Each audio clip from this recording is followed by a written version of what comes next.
Kofanda, M. Félix Tshisekedi ne va rien résoudre. Afin de on a Kinshasa, maintenant, on a un problème d'insécurité, on a un problème de sa présence ne vaut rien. Il faut que la solution à Congo peut venir de M. Félix Tshisekedi. Non, c'est lui le problème. Il considère le Banyarwanda comme le Congolais. Il considère Kagame comme un partenaire crédible.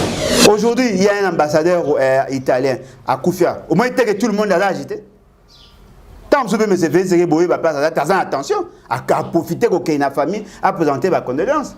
Parce qu'Ayebi que c'est un problème. Ce pays-là n'est pas un pays lâche, ils vont réagir. Et le quoi Ayebi Azali obligé, il y a que fou Kamakola qui s'abango que Bolimbi Sanga na Yebagito on va chercher à corriger. Parce qu'il y a un seul mort. Tant que Toloba que tout puis à Rwanda dans le Congo. Mais ce pays c'est que son association pour bien la qui bat FCC cash. Non, ils ont le côté fake news. Si le Rwandais sont chez nous, est-ce que l'Assemblée nationale a informé? Ceux qui sont italiens vont s'occuper de ma ramonte. Tu veux pardonner moi mouké, tu veux tolérer moi mouké. Ceux qui sont bomami na ba groupes armés. Mais ceux qui sont militaires rwandais, attends ceux qui sont italiens va le béloté. Monsieur Félix Tshisekedi va partir. Comme le conseiller spécial en matière de sécurité, à l'obéi qui a défié biso, tant que mususu muto a koufi na cadre. Et puis, non, bateau, on est combien de temps à Rwanda? Yango moni le Kaboun, à Romolenga. Na bolengite, bo comprendre bien. Bilobela. La mort est insécurité. Et quoi les Félix? Et quoi les Mboka? Et quoi les Félix? Biso dans un problème te. So ba ça, ñu tout ba ça. Oh, ndeko na ngai. Ya ça il m'a bien biso to quoi. Ya la zoli biso quoi mabo. Et quoi les Félix? Et quoi les biso te? Biso to ça ni.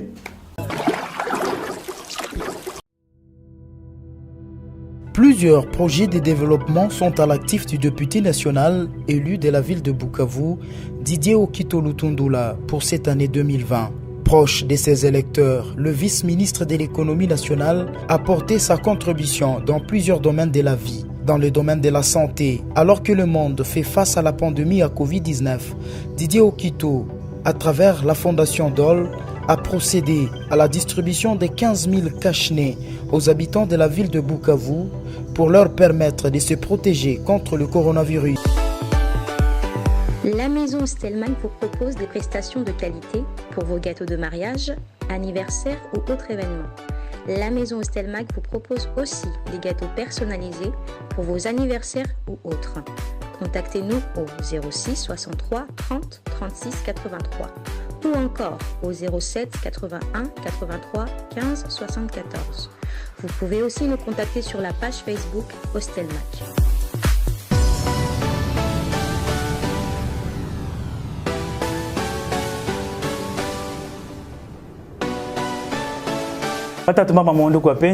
Mesdames, mesdemoiselles et messieurs, bonjour, bienvenue chez Congo Mokili Télévision. Lelo, une fois de plus, Liboso Nabino et Tandoike, Liboso ya téléphone ou ordinateur Nabino, Boza et Belair à travers le monde. Comme Boyebi, la République démocratique du Congo, sur le plan politique, Nungu Eza Mwamingi. Kalami était à Otoyoki Kokufa. Il y a ambassadeur italien, souci mususu ba élection et tout. Il y en a au Italie Sénat. Marambe belé belé eza na kati ya République démocratique du Congo. Où il fallait kolobela, où il fallait kobongisa. Mais lelo na koloba yango menazanga morote. Na kokati ya robeta masolo wana tozana ndeko Alain Bolonja. Oyo azana kati ya plateau na biso na tongo ya lelo pona kobeta masolo ya ekolo Congo yana pesi bonjour mbote ndeko ngai mbote na balandi en tout cas merci pour l'opportunité et surtout meilleurs vœux. Ah merci pareil Monsieur Bolonja kota la République démocratique du Congo surtout na est ya mboka na biso insécurité ils ont continué kokoba c'est kokoba les lots qui kokufa il y a ambassadeur il y a Italie au hasard qui accrédité dans la République démocratique du Congo à Koufi suite car il y a insécurité. Est-ce que les preuve il y a négligence ou bien incompétence du gouvernement? Bon, en tout cas les deux. Les deux, bien que ma raison est allée lointaine, mais les deux. Parce que il faut reconnaître que notre pays a notamment avec des lacunes chroniques. En principe, il va être arrivé qu'on résoudre certains problèmes 60 ans après. Vous savez, nous avons le malheur d'avoir un monsieur comme Félix Tshisekedi président. Parce que tant que Bandaki, Makambo et Tali, élection, on pensait que 2018 allait être l'occasion pour la République. Il y a qu'à connaître une nette évolution sur le plan démocratique et surtout en matière de gestion. La population congolaise a commencé de plus en plus exigeante vis-à-vis à Kabila, ça qui n'y a pas de mais baboya qui va l'ongolais par la rue, baba qui va sanctionner na élection. Et fort malheureusement, M. Félix Tshisekedi a endimi deal. Kabila ébicié, voilà, ton frère a gagné l'élection, mais na boye zalaye, na lingue zalayo. M. Félix Tshisekedi a signé un pacte avec M. Kabila pour qu'il y ait la présidence. Et puis M. Kabila a se maintenir au pouvoir. Parce que confondre le pouvoir dans l'État et le pouvoir réel. Aujourd'hui, Kabila a le pouvoir réel dans l'État. Et M. Félix Tshisekedi a la figuration. En 1994, la communauté internationale, ou plus précisément les Français et les Américains, formaté situation à partie situation à est au Babengi le Rwanda, sali au Babengi génocide, bomi un président en fonction à Biarimana, sali système entonnoir, déverser les bisous toute l'armée rwandaise de l'époque où a tendance Tutsi Hutu, tindi population na bango armée munitions et pas na biso. Bon, se souvenir toujours que papa Kengo Adondo a insisté sur le fait qu'on ne pouvait pas accepter que Batouana baille avec armes et munitions. Et devant cette réalité, la communauté internationale, au nom de la solidarité, et tondi mabango, pression, chantage. Et à l'époque, le quoi on a laissé passer. Et pourtant, ça faisait partie d'une stratégie. La stratégie, il y a justifier présence, il y a interam, présence, il y a Hutu rwandais chez nous. Au Rwanda, il n'y avait plus rien. Parce que la Banque centrale n'a pas de l'armée n'a pas de avec leurs équipements, leur administration n'a pas de il n'y avait plus rien. 2 ans ont suffi pour que le Rwanda s'organise, aille attaquer Bisso, l'ongwe na partie est, comité na Kinshasa. C'était l'accompagnement à la communauté internationale. Mais là, c'est surprenant, bateau bango babaki ke bayaki pona ko traquer. Ces gens-là sont encore au Congo. Mais le Rwandais bakoti, basali tout ya Congo. Mais bateau na batika. Croyez-vous que par exemple na début pendant le président de la République Kanagi na Est à lobby na royo ko fanda pa na bino na yo kaka ba problème na bino au quotidien pour sûrement trouver des solutions. Mais jusqu'aujourd'hui, le président de la République n'est pas encore à Goma pour habiter là-bas. Est-ce que présence n'a ici seulement si à Komaki ko fanda wana présence n'a il changer quelque chose? Tant aux président M. Félix. Oui, le président de la République. Il n'y a plus de république. Hein? La République est sous terre, tu as la monarchie, tu as un pouvoir, tu as Californie. Parce que la République ne trouve de sens que lorsqu'il y a des systèmes de valeurs républicaines. Aujourd'hui, il n'y en a plus. Mais le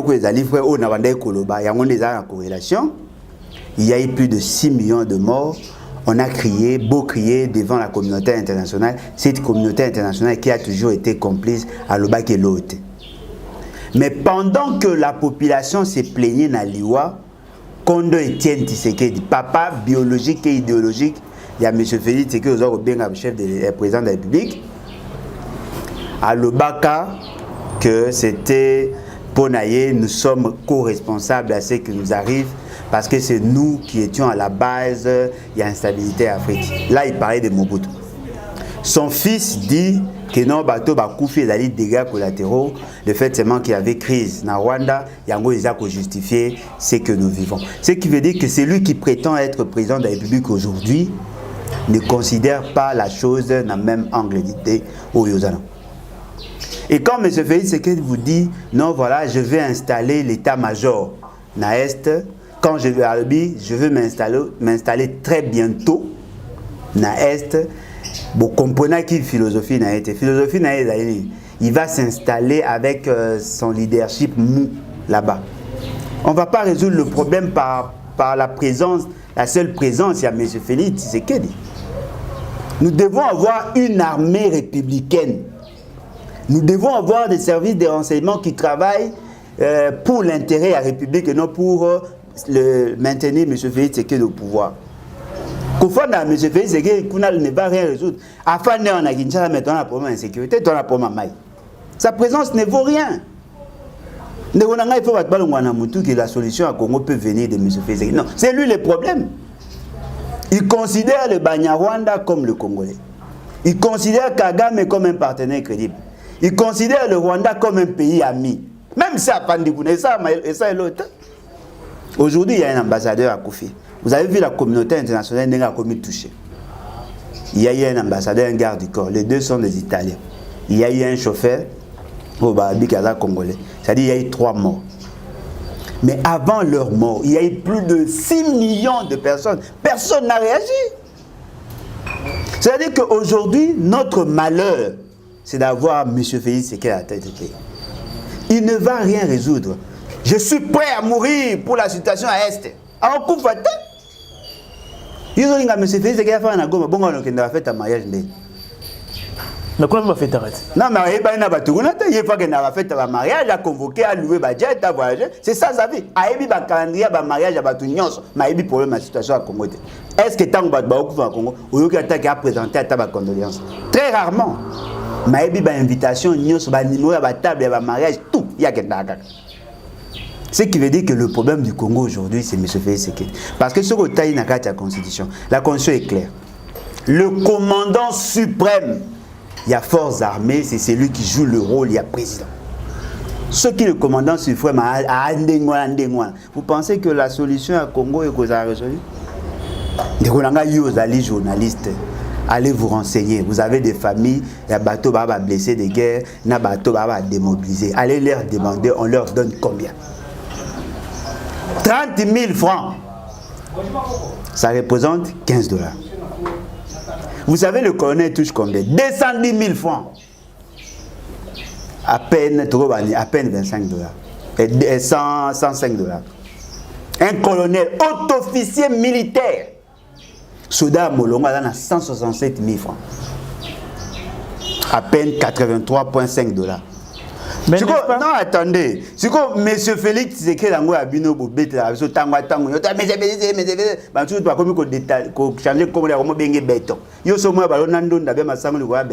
c'est-à-dire que tant que notre armée ne sera pas suffisamment motivée, tant que nous n'allons pas extirper le Rwandais au cœur des armées, en service à sécurité, parce que c'est au Tali. Dans le service à sécurité, c'est-à-dire bateau tout renseignement, les Rwandais sont là. Dans l'administration et armée, les Rwandais sont là. Dans l'opération, les Rwandais sont là. Dans l'état-major général, ils ont toutes les informations sur nous. Au-delà de ça, les services civils, dans DGM, le service nous tout au bazar organisé renseignement sur la frontière, ils sont là. Et vous pensez que la seule présence à M. Félix, c'est qu'il va résoudre quelque chose? Avant d'Assala n'a parlé de la nation, quand on détournait l'argent de la République, il était là. Beaucoup de Félix, c'est un pouvoir inutile.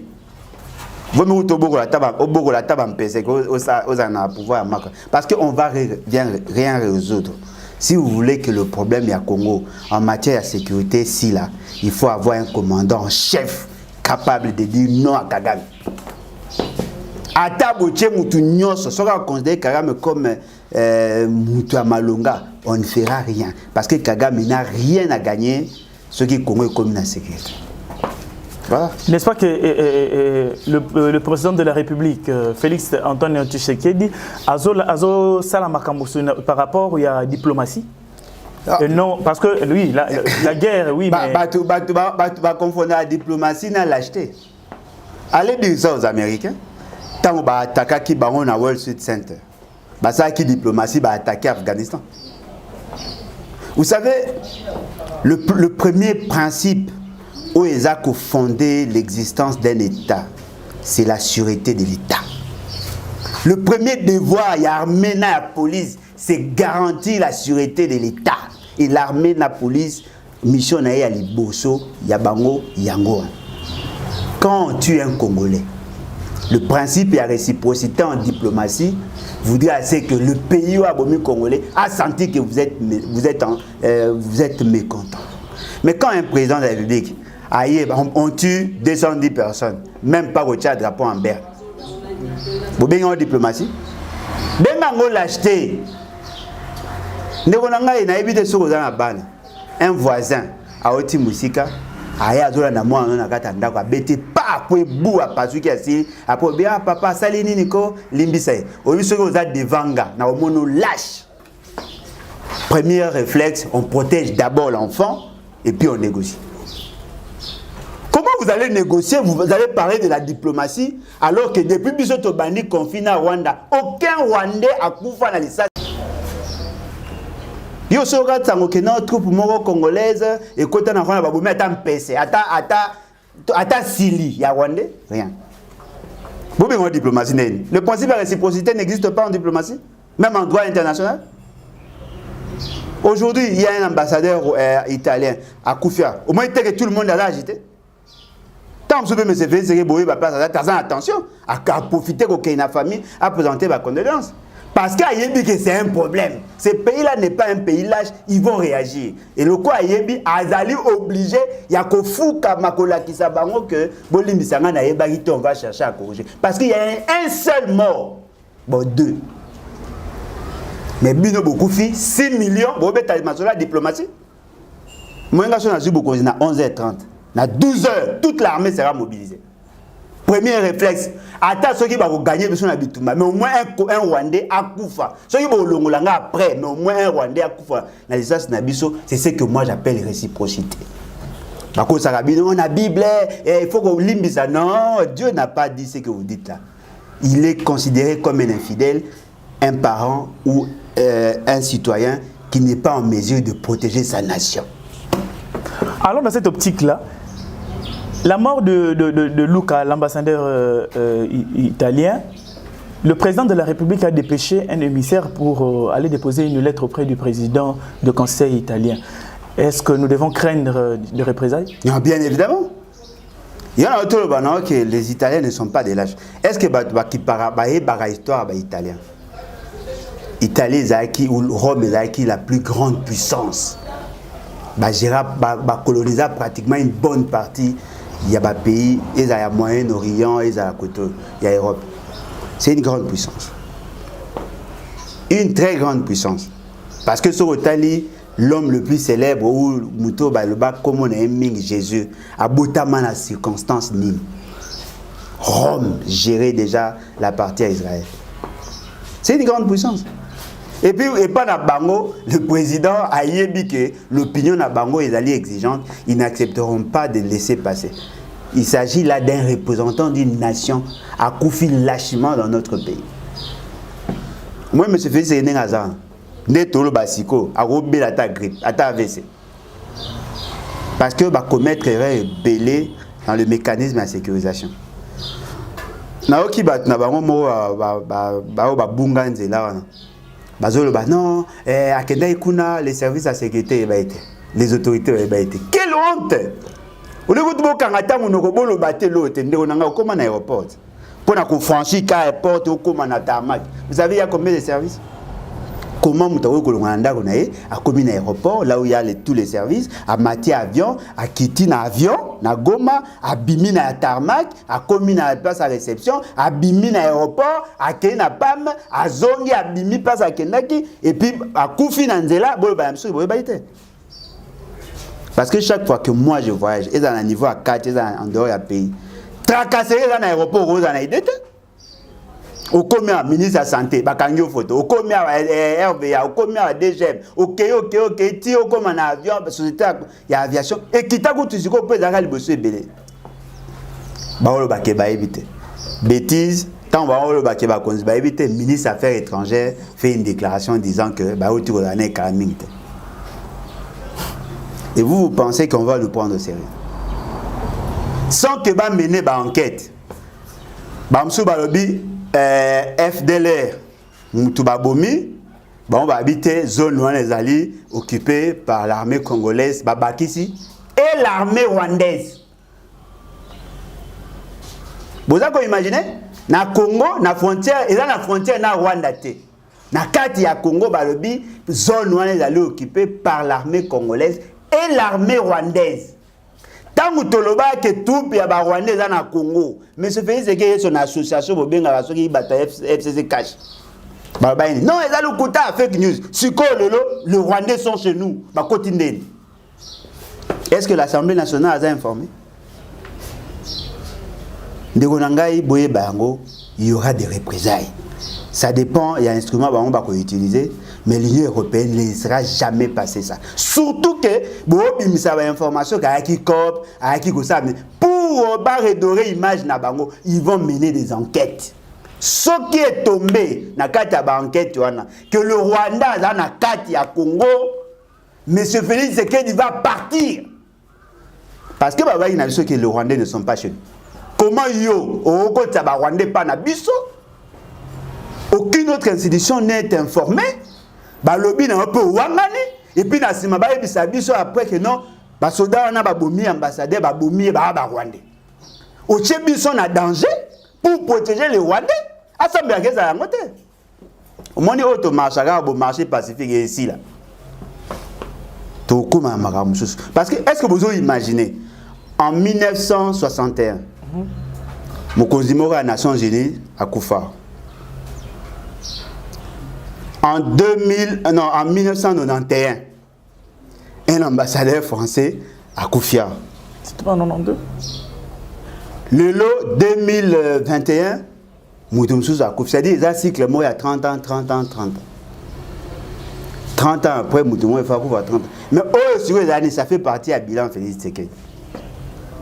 Ceux qui sont italiens vont s'occuper de la marmotte. Tu veux pardonner moi, tu veux tolérer moi, ceux qui sont mis dans les groupes armés. Mais ceux qui sont militaires rwandais, attends, ceux qui sont italiens, M. Félix Tshisekedi va partir. Pour côté si ba Rwandais na mboka la missionné. Yango moni basala semblante, basala enquête. Et tu resenga za l'enquête moka indépendante pour que tu établis ba responsabilité. Moi je peux supporter ceux qui ont ba groupes armés. Parce que là on les gère pas. Mais ceux qui ont ba Rwandais. L'Italie bon ben béton bien sûr. Pour FDLR, il y a lobby il n'a absolument rien à voir. Bozo conseiller Makambu sans pour autant bossa la banquette, bolo ba directement ils a bango. Or, bango ba yebi très bien qu'ils a bango té, pas maté l'ambassadeur ba beti massas na zone moko wa benga zone de 10 antennes, donc de 3 antennes, ils a géré entre l'armée de la défense rwandaise parce que selon communiqué na bango, ils ont non loin la frontière na Rwanda. Alors, ils ont géré na FRDC na armée de la défense rwandaise. Donc, s'il faut chercher le coupable, il faut chercher le coupable entre les deux armées. Raison pour laquelle la Bengi na communauté internationale et éclairer un peu la situation où on n'a pas battu ça bangoté. Non, le problème est livré à lobby qui est allé dans le territoire du Congo. À lobby qui est allé dans la frontière entre les deux. Ils ont permis la frontière à 100 mètres. Non, ils ont éloigné la frontière. Ils ont la carte du territoire du Congo. Bah, PC information, bah, que l'armée rwandaise a Zakuna. C'est ça leur information. Ça, là, en audio, ça, en texte. On n'a pas dit qu'ils allaient entre le Congo. Non, ils allaient dans le Congo, mais l'armée rwandaise pas à Zakuna. C'est ce que je viens de dire. Ceux qui vont salir enquête, va découvrir qu'il y a un groupe armé, le groupe armé ou un groupe armé de Bomi. On va conclure que l'État congolais est défaillant. M. Félix Tshisekedi n'est pas en mesure de sécuriser les Congolais, même pas les étrangers, alors que nous avons l'obligation de sécuriser tous ceux qui habitent, tous ceux qui vivent au Congo. Il a failli.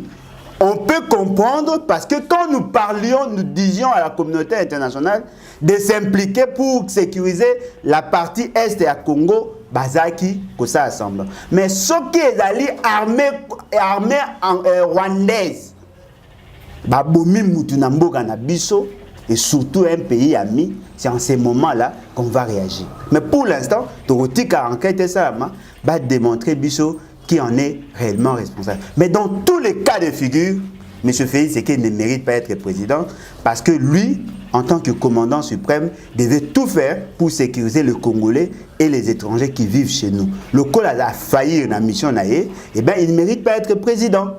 Torotine a une retraite anticipée et vous appelez bien. Et ça peut madame Pona, il y a une retraite anticipée. Afin de pas profiter, si ça m'a ramené, je suis ça raté. Nakati a ordre même d'idée. Azui Mokano est que ambassadeur mon côté. Aux accrédité dans la République démocratique du Congo, à cause des sources intérieures sans pour autant à informer chef de diplomatie et banque officielle. Mais est-ce que vous avez un message indirect au niveau de l'Obaké, à Kendaki a informé ou comment est-ce que tu as un ambassadeur à se déplacer dans ma place au risque sans escorte?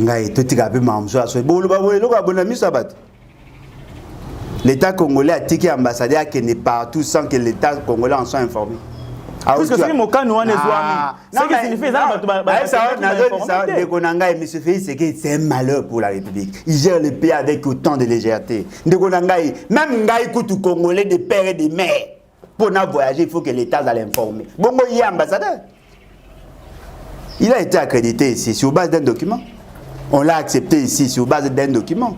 Pour se déplacer, il faut que l'État congolais en soit informé. Il faut que l'État y ait. Si on est l'État congolais, le ministre des Affaires étrangères et Bissimo Kayaki Gotalai, Basoleni. À matin à l'aéroport, ministère intérieur dans un représentant à l'aéroport. Matika Mambasoni, comment on s'attaque Boyebaki, mais vous failli. Ce Bobi qui Boyebaki, Bobi, vrai Tintin. Comment l'État a un attribut de Dieu? L'État congolais, l'État de manière générale, a l'air omnipotent. Voyez-vous? C'est-à-dire que celui qui détient le pouvoir réel dans l'État, il n'est pas imposé à Rabatou. À la lutte omniscient, il est supposé être partout. Il est aussi omniscient, il connaît tout, omniprésent, omnipotent. C'est ça le sens que l'on donne à l'État. Partout ici, quand l'État est face à l'État est supposé accueillir tout. Il y a un service d'intelligence. L'ANER est attaché à la présidence. Pourquoi? Parce que tout ce qui se fait dans l'État, il faut bailler à temps réel. C'est sur base de ces informations, on va anticiper à l'attaque, on va anticiper sur certaines choses. Et ça aide l'État à prendre des décisions. Parce que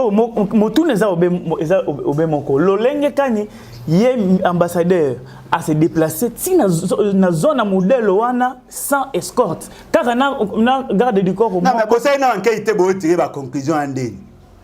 Tu vois, il y a partir à l'enquête. Et puis, il y a juste un rappel.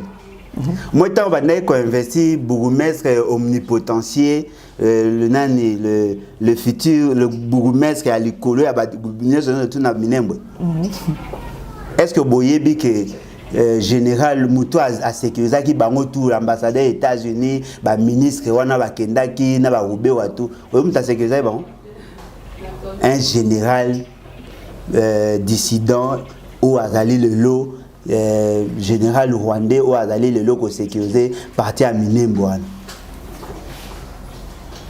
Est-ce que vous avez imaginé groupes armés et sécurisés les représentants de l'institution de la République? Qui avait sécurisé l'ambassadeur il y a États-Unis dans Minembwe? Groupes armés. C'est-à-dire que Mbokoyo, tellement gérant avec autant de légèreté, le pays va très mal. Comment un ambassadeur qui n'est pas chez lui a pu se déplacer dans la province, dans la zone à risque de lobby, sans que l'État congolais en soit informé? Mais qui lui a donné le pouvoir à passer? Parce que moi, pendant que les frontières à Kinshasa, il faut se faire enregistrer. Il y a abîmé à qui? Soit à Pesaki Kanyaka, soit à Ebi Bawasa Assemblée. À Koufi. C'est comment gérer le dossier? Et puis, le comme ça, il y a Bolobaki na Bango déjà, Boké na Rwanda, pour défier le monde, c'est-à-dire Congo na Bato Batikaï, et particulièrement l'Occident. Après quelques temps, moi, on a koufi. Ah, comme le conseiller spécial en matière de sécurité, à l'obéi qui a défié Bisso, tant Moussousou, Mouto a koufi na cadre. Et puis, non, bateau, on est combien de temps à Rwanda? Yango moni le Kaboun, à Romolenga. Na bolengite, vous comprenez bien. Bilobela. Comment pouvez-vous, vous, soi-disant représentants, vous êtes dans un pays étranger, vous avez la déclaration gravissime. Il y a que vous allez défier l'Occident. Quelques jours après, Mouto, vous défier à Koufi. Ça, maintenant, va s'amiter. Babenga ba parlementaire de Bouna, bango ba pesa bango ba chi champagne, ba pesa na ba bangi, ba lo ba ke Fayulu na Muzitu mutu ba bomi. Ndenge ba message. Mais en parlant de Fayulu et Muzitu, il y a Fayulu et Muzitu qui est en train de condamner le régime qui est incapable de protéger les Congolais. Croyez-vous qu'à la place, Fayulu allait faire mieux? Ndeko nangai, to ba na liboso, Fayulu a fait des études universitaires. C'est-à-dire qu'il a une notion de l'univers. Fayulu a une idée sur la gestion. Tout le monde fait ici, à CV, à ça étude. Parce que nous, quand on réfléchit comme Félix, même moi, je ne réfléchis pas comme Félix. Quid alors on a fait? Tant que on a mieux, mais on a mieux. Nous avons supporté la première année de 6e des humanités. Tu n'es pas en 4e. Aux années modernes, en 3e. Fayulu a travaillé pendant plus de 12 ans dans une institution où au Parlement. Félix a travaillé. Le fait c'est que on a le même parcours, on a le même résultat. Félix c'est qu'il y a licencié, ceux qui na ICC na Belgique, qui na université ceux catholiques, qui na la communication marketing. Fayulu a ça l'économie, a un master, a tanga tout ça, a 3 diplômes. On a né mondain, on a licencié à ICC. Bon, on a vérifié, mais je ne dis pas. On a licencié master. On a un raisonnement le niveau de formation définit la capacité d'analyse. Et puis au-delà de ça, Fayulu a une personnalité. Quand il prend des engagements, il les respecte. Félix Tshisekedi n'a pas d'engagement. Et puis Fayulu ne peut pas recruter bateau Félix Tshisekedi a recruté. Il ne pouvait pas avoir le même résultat. Le fait seulement que Fayulu ne pouvait pas accepter à signer deal na Kabila, ce qui veut dire qu'il est totalement différent de Félix. Par contre, Félix Tshisekedi a licencié na ICC. Hein? Hein? Bino bobeta rara makamadi luana di longo pete lona to mona document mako te so bino nanga yo so mona mutako za nda ki se pa nganga signer di la commune na papier owe baga makamba osa yo so mona mutasigna acte moko pacte mona to kuta na nganga apesinga ki sa coup de tête a commune na papier okomona ka tanga osa bino bona posa di bo vivre yangote bukonza chana na bukonza zanga tina yangote yangote deal. Pourquoi M. Félix Tshisekedi n'arrive pas à traiter avec vigueur la question à Est? Peut-être que ça fait partie à deal. Kabila Koutazap. Bakangi na Dubaï. Akimi na nini na comment abenga? Akimi à quel exil? C'est la vraie question. Non, mais on peut me poser. Parce que quand on nous dit ici, Kabila, Akimi, Félix Tshisekedi, il a maîtriser les choses. Ce qui Kabila a donné à Kinshasa, là, ici, tout ce qu'on vous dit, c'est du mensonge. Kabila reste le maître du jeu. Ça, les stratégies à ces séparités, Kaboli FCC n'a mis balai pour que nous puissions soutenir dans opposition. Parce que nous avons 4 postes d'opposition, nous avons 6 postes de majorité. Comme on a 10, on va représenter un député, un année.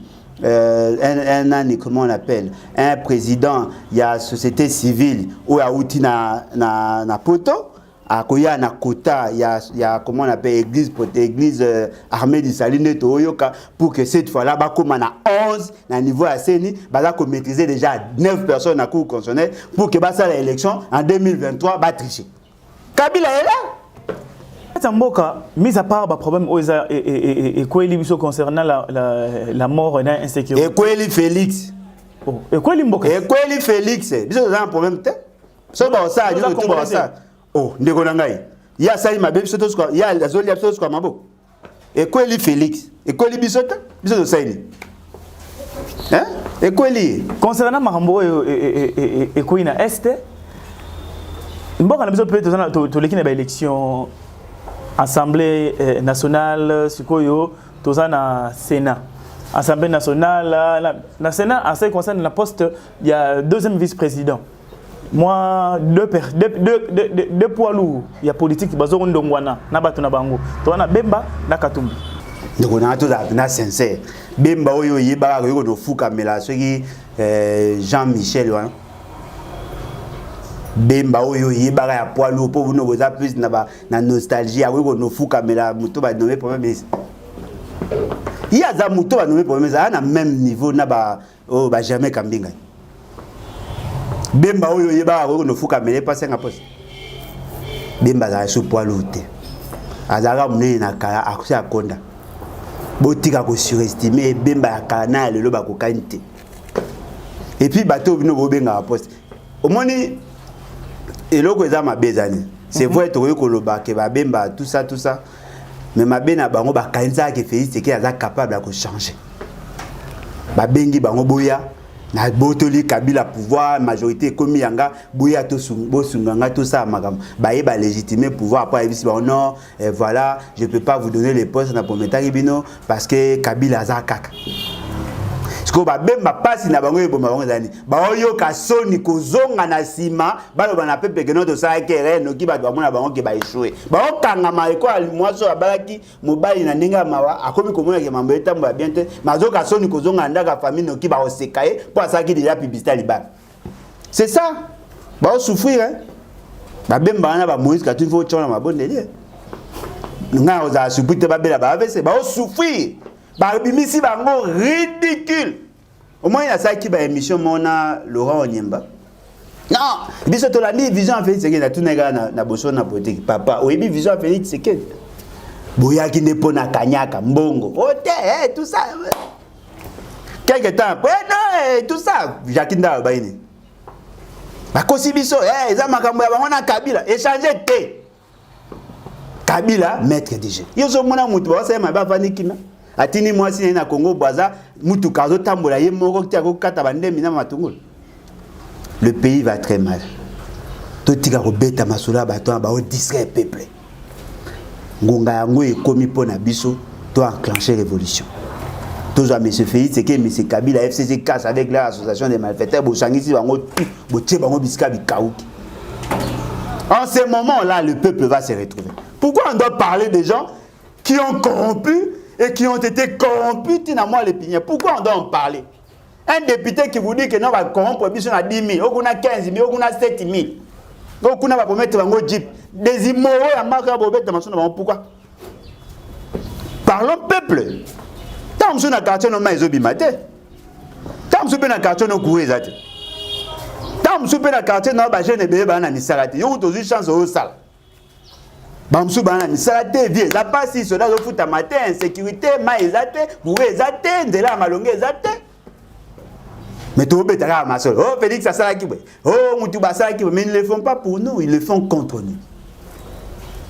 Tout tinda ba on a retraite anticipée mais c'est Félix c'est que n'a pas besoin que c'est na saba ndete na limité okuna musubo zibo maîtriser Kabila botie soki na iska Mali bo fani kimia ngonga wana siko le peuple va se retrouver parce que tous 100 millions de Congolais to ko beta masola bato ami balete ata yo mozo mona te to l'exata voilà.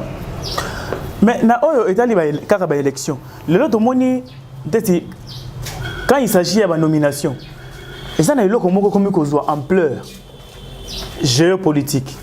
Est-ce que le géopolitique est comme moi forme de tribalisme ou bien de discrimination?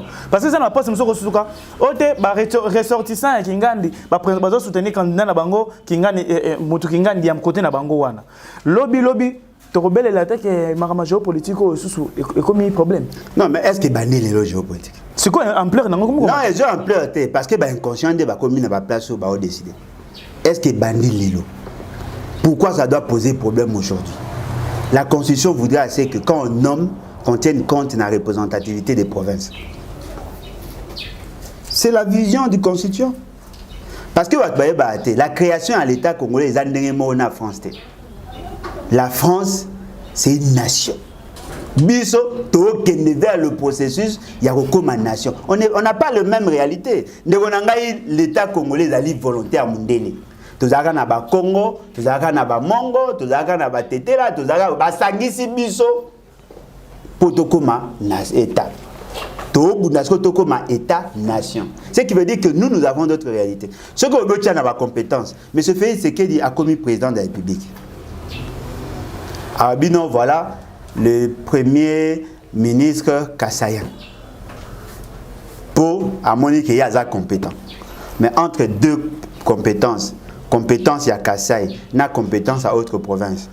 Ce qui a poni Kassai. Azu directeur à cabinet à Tché Kassayan. Azu ministre intérieur à Tché Kassayan. Azu ministre affaires étrangères à Tché Kassayan. Eux tous peuvent être aussi compétents. Ah oui pour Tchaba tout ba Kassayan. Et vous pensez que les autres sensibilités ba oli. Pour les gens de Tolo ba nga na un problème na quartier. Ceux qui n'ont critiqué Félix Téké ba Kassayan ba olo. Ah au fin ga biso linga Kassaïté.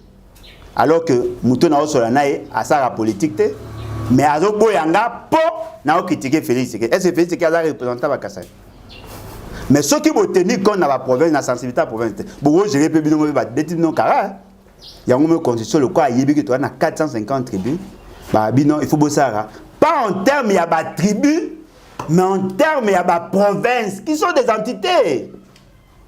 Qui sont des entités de l'État.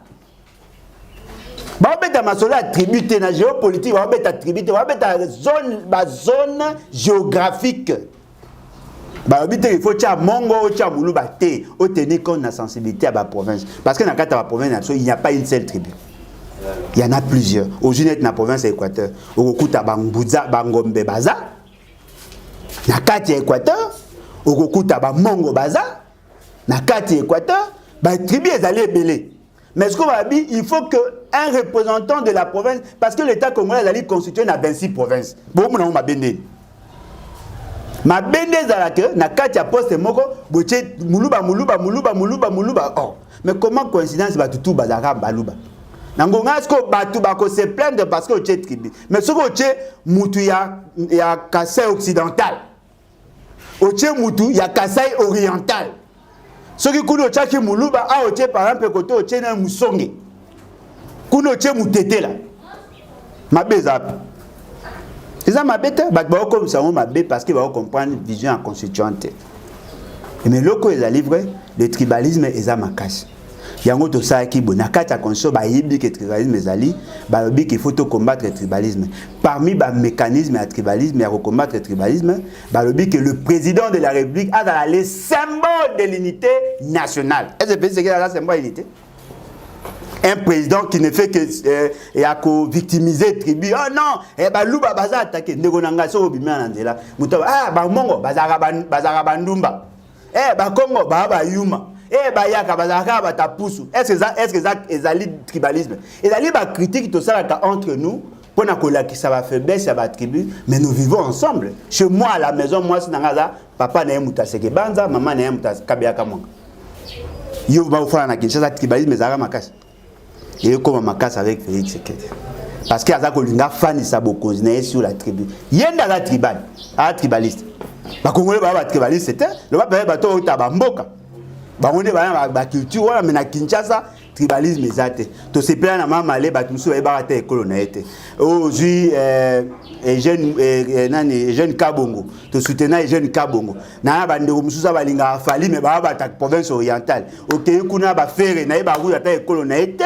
Mais ba mususa ba se plaira na ngana lingaka comment kester na ko ba après kala mutabandu na ki parate to ling biso na kin to lingaka ba idée ba boule tribu et ya après mais bato ba utimboka ba onde ba bebisa mboka ba bato ba utimboka manesi banani oh bazé beleti ndio na ngape na utamboka mais au moins na côté explique non ah bon yango moi na bala mwasi ya biko mibali wana explique non ouais explique non kina ki pa école te so moi ga beauté j'entends au kweno mayanga mais oya ba utamboka ato na mama yo za mutamboka ne muluba yaka na mongo yaka c'est pas ça.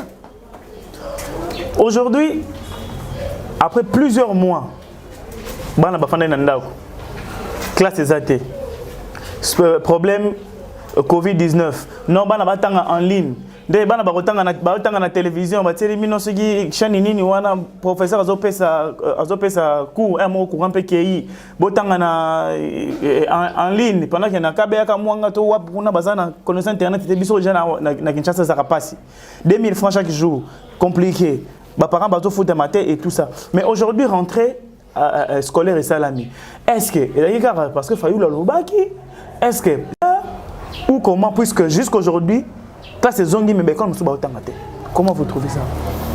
Tant dans le bail que M. Félix, c'est un malheur pour la République. Au moins, chef d'orchestre, ça aurait musique. Ou bien, Mouto, un maestro.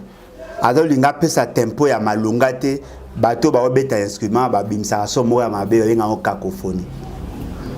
Et l'eau a malungé, mais pas Félix Tshisekedi. Bon, autant un esprit, et l'eau a malungé, et mais pas M. Félix Tshisekedi. Azalo quoi mono abotamine inceste. Libabe de Jésus et qu'on a karaboé mama. Est-ce que vous avez imaginé de qu'on a ngai? Balobi coronavirus bakangi école. Ba ici bana biso ba ko no passer tenafep na examen d'état.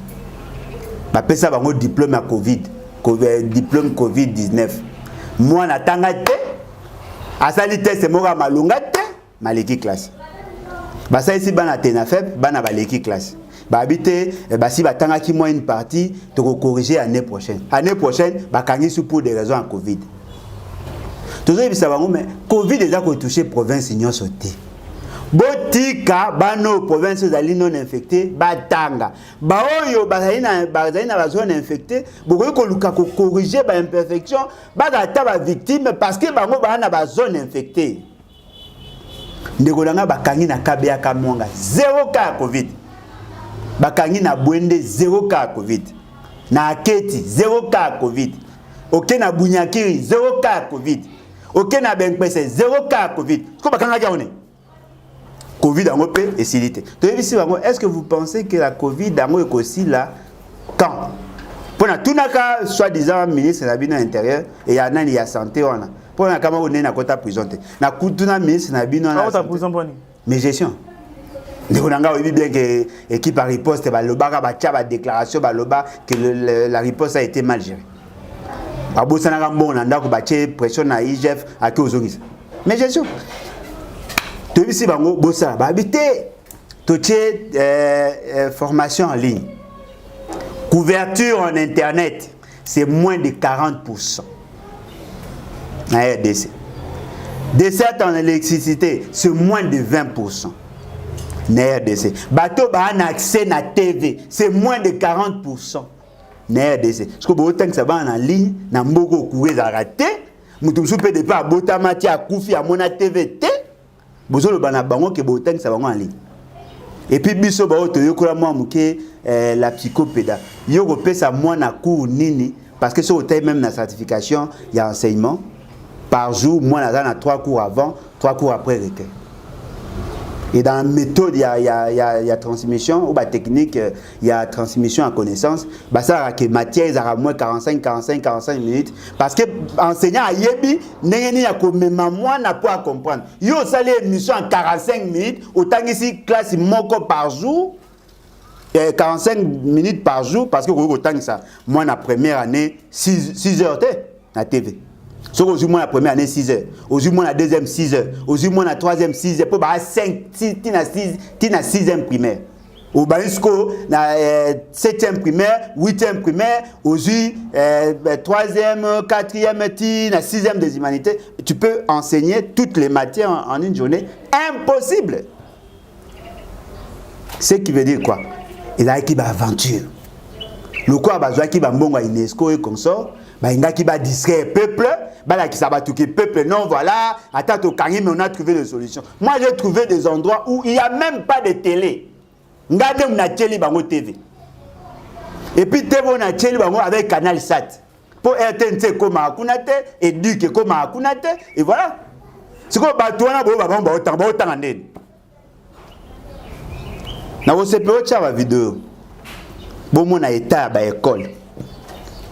Na fungoli coordinateur enseignant et directeur à l'école à mon ordinateur mbala liboso na seni asimba ngote afungo l'ordinateur aolenga na mon ordinateur aolenga ebikute pasa oban directeur d'une école quid alors na ba enseignant na memi ba état ba école ministre ba konga siliki atindi batuna ba corrompu atindi bango na ba TV ba finganga ba lobby a recruter même ba député provinciaux a lobby ba journaliste ya ba prépayé ba lobby mais jusque là personne ne m'a démontré qu'ils ont construit une école dans Lyon. Mais moi j'ai des vidéos na pesi bango localisation géographique na abina bango dans la province de l'Équateur na territoire Ngende na groupement na secteur ya Douali soko kei na village Bokaka na la kisi bango pe école mais bango bazui image ya province Mususu bango la tsamoni école Willy Bakonga non nga le but que Willy Bakonga a une école privée comme nango Willy Bakonga na Équateur non na le but que l'état congolais a créé école pendant que Willy Bakonga na mokonzi yango ya ye Félix Tshisekedi ba na pouvoir ba créer épée Willy Bakonga ezali okomona image classe et bandi bache sinzete salle moko bache bandele bazui baban bache bandete ba piqué bache ba traverse ya bambou bana bafana bazui morceau ya libaya ya 30 cm sur 40 babambi na kekele na nzeli nini bana baotanga eta bana classe ozo bazongi classe yango wana et puis na 37 vidéos ya ba école ya boy. Tout le monde est rentré, oui, rentrer de cours, oui, mais ils ont dit état nini. Et puis au-delà de ça, il y a plus de 300 000 enseignants non payés. Bakosi biso, oh non, et toche bakite, bana bakozo ba masque au félé, bazana ba désinfectant faux. Papa ngana sombi ba désinfectant, sombi ba cache nez pour na bana ba en classe. Ba oui go ça le témoignage. Ba to lokuta. Baroka lokuta babota mana lokuta bakokufa na lokuta babato lokuta ils ne font rien pour la République. Oh ngana otoyebi l'avenir du Congo doit se préparer parce que là on parle de notre jeunesse. Quel est l'état il y a esprit jeune congolais aujourd'hui? Quel est le niveau que l'on donne à cet enfant là au Boroba que lobby a venu à meilleur parce que bateau bazali de l'eau bazali mal formé bazali déformé. Vous savez pourquoi? Parce que mingi na gati na ba faux diplôme. Passe. Ce que l'on bo kama ke Rwanda et dirigé pour le lot déjà baza. Bala bazongi classe oui, mais avec quelle qualité? Voilà. Bala bazongi classe avec quelle qualité? Mesdames, mesdemoiselles et messieurs, nous sommes en train de chuter déjà, donc nous sommes vers la fin pour notre émission. Pour ceux qui viennent à peine de nous avoir, je suis sur le plateau avec Ale Bolonja pour parler de l'actualité politique de la République démocratique du Congo. Monsieur Bolonja, un mot de la fin par rapport à ceux qui vous suivent. Ceux qui ont monnaie l'Yanzi, écoutez, on ça passe. Tu n'as que deux choix. Il y a que supporter Tika na kati Titan et Kopola, mais il y a que Musape ou sinon il y a que supporter Kolongolaye na Musape. Et ça va pas si c'est vrai, mais Kolongo. Ça, l'effort de pétrole, Kalamito, c'est ici là. Ce sont des choix que nous devons opérer. Le régime, le régime à ma béba, caïman, mangeur de semences. C'est à vous maintenant de choisir. Voilà. Mesdames, mesdemoiselles, messieurs, nous vous disons un grand merci parce que vous étiez nombreux. On a d'habitude na banda konabino. Un grand merci à celui qui est derrière la caméra, Imak Makengo. Un grand merci à Capriski Lokwa, à Nel Kabafosset. Un grand merci à Bruno Tonene. Un grand merci à tous ceux qui continuent à nous suivre. Un grand merci à Roger Likombe depuis Genève. Un grand merci à Christelle Luzolo depuis Toulouse. Un grand merci à vous tous. Et surtout, on se voit une prochaine fois. Choukran. Plusieurs projets de développement sont à l'actif du député national élu de la ville de Bukavu, Didier Okito Lutundula, pour cette année 2020. Proche de ses électeurs, le vice-ministre de l'économie nationale a porté sa contribution dans plusieurs domaines de la vie. Dans le domaine de la santé, alors que le monde fait face à la pandémie à Covid-19, Didier Okito, à travers la fondation DOL, a procédé à la distribution de 15 000 cache-nez aux habitants de la ville de Bukavu pour leur permettre de se protéger contre le coronavirus. Il a également organisé plusieurs séances de sensibilisation contre cette pandémie. Des outils aratoires ont été distribués aux habitants dans le 56 avenue et des séances d'évacuation des déchets ont été organisées dans différents marchés de Bukavu. Dans le domaine social, la Fondation Didier Okito a apporté son assistance aux victimes de plusieurs cas d'incendie enregistrés dans la ville de Bukavu. Ces de Nyamugo et de Funu n'ont pas été oubliés. Au chapitre des infrastructures, le pont Wesha reliant la commune de Bagira à celle de Kadutu a été construit. À cela s'ajoute le pont Rukumbuka reliant Igoki à Nyamiera, le pont reliant l'avenue Tchaï et l'avenue Igoki, ainsi que le pont reliant le camp Bien-Aimé à Essence Major Vangou. L'escalier de l'avenue de l'hôpital général a été également construit. Didier Okito a également apporté sa contribution dans la lutte contre l'insécurité à Bukavu avec l'installation de projecteurs solaires dans plusieurs coins de Moungu et de Nyamugo, quartier théâtre de l'insécurité, pour permettre à la population d'avoir accès à l'eau potable. Le vice-ministre de l'économie nationale et patron de la fondation Okito a également construit des bornes fontaines à Kalingira, dans la commune de Bagira. La belle femme ne peut donner que ce qu'elle a. Didier Okito a apporté une fois de plus sa pierre dans le développement de la province du Sud Kivu.